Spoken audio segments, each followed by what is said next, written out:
ګرانو مینوالو السلام علیکم ورحمت الله وبرکاتو. زه یم ستاسو ورور ستاسو ملګری اغاز ګل اغاز افریدي او زموږ سره نن بهار افریدي موجوده دی او رسانه په څنګ کې د کوثر افریدي موجوده دی.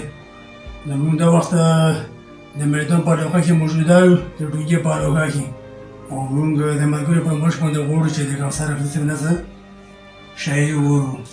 د کوثر افریدي ټوله ورځ مې دعوت ته شي څنګه پیش کړي. ډېره مننه. غزل نه مخکې یو څلور شعرونه دي چې په خبرو کې نامه خولې ته داستا ورغله، چې په خبرو کې نامه خولې ته داستا ورغله، چا راته ویل مې خپل یې پرېښودو جړا ورغله. چې په خبرو کې نامه خولې ته داستا ورغله، چا راته ویل مې خپل یې پرېښودو جړا ورغله. خو شعر دی چې دا ځل یې ورک کړل که ځانونه یې ونه پېژندل، دا ځل یې ورک کړل که ځانونه یې ونه پېژندل، د پښتنو په خاوره بله اجتحا ورغله. ډېر ښه ښکلی شعر دی. مننه. او شعر دی چې له ډېره تاوه ترېنه کاڼو هم مخونه تاو کړل، له ډېره تاوه ترېنه کاڼو هم مخونه تاو کړل، چې قافله د اسویلو مې په صحرا ورغله. له ډېره تاوه ترېنه کاڼو هم مخونه تاو کړل، چې قافله د اسویلو مې په صحرا ورغله.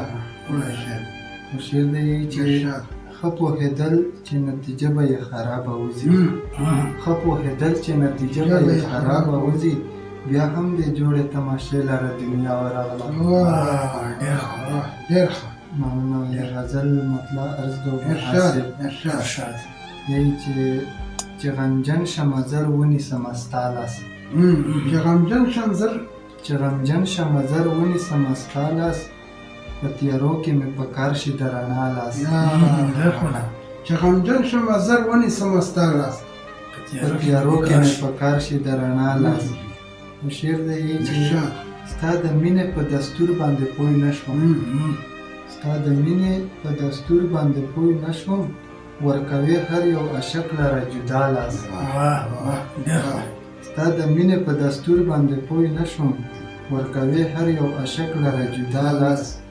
مجبورې وې مګر بیا هم درته راغلم، مجبورې وې مګر بیا هم درته راغلم، خفه نه شې که مې درکړو وارخطا لاس. ډېر ښه. مجبورې وې مګر بیا هم درته راغلم، خفه نه شې که مې درکړو وارخطا لاس. خو ټوله شپه یې د رباب غوندې چېړلم، ټوله شپه یې د رباب غوندې چېړلم، چې سحر شو رانه واخیستو اشنا لاس. ډېره ښه شعر بیا وایه. ډېر ښه. مننه.